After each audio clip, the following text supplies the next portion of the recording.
Hi guys, I'm Asif Ali and watching CGHOW video. Today I created this nice effect in UE 5.1 Niagara. So these are all particles without any specific material. So let's start this tutorial. So as you can see, this looks really nice. And if you see it per frame, it taking very nice shapes. See, very nice shapes it's taking.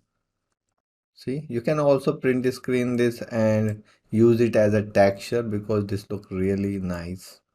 Okay, and see how animating it.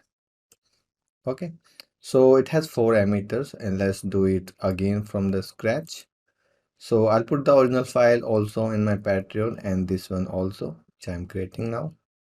So let's take a fountain and let's call it test. In the test, I have this fountain and I don't need any velocity or gravity or drag.